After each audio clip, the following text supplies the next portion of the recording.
আমার জন্যই তো এত সমস্যা। আমি এই দুনিয়া থেকে চলে যাবো।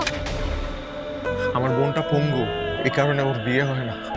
আমার আমার বাবা বছরের পর বছর মৃত্যুর সাথে যুদ্ধ করতেছে, চিকিৎসার অভাবে, টাকার অভাবে। আমি যদি আজকে এই বিয়েটা করি তাহলে তারা নিজেদের হেঁটে থাকতে পারবে, বাকিটা জীবন সুখে শান্তিতে থাকতে পারবে না। এই অবস্থা আমি কি করবো? আমাকে বলো না তুমি। তুমি আমাকে প্রমিস করছিলে যে তুমি আমাকে ভালোবাসবে যদি আমি তোমাকে ভালোবাসি। আমি যেদিন তোকে প্রথম দেখছিলাম, আমার এই হৃদয় তোমাকে ভালোবাসতে শুরু করছিল এবং আমি সিদ্ধান্ত নিয়েছিলাম যে আমি আমার বাকিটা জীবন তোমাকে আমার এই হৃদয়ে আগলায় রাখবো। কিন্তু দিনের পর দিন, রাতের পর রাত এই দারিদ্রের সাথে যুদ্ধ করতে করতে আমি না ক্লান্ত।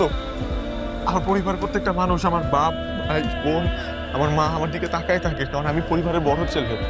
আমি তাদের জন্য কিছু করতে পারি না, আমার কষ্ট হয়। আমার মাফ করে দাও না, আমার কিচ্ছু করার নাই। এমন করো না। আমি তোমার হাত জোর করে অনুরোধ করতেছি, তুমি আমার জীবন থেকে চলে যাও, আমার জীবন থেকে চলে যাও।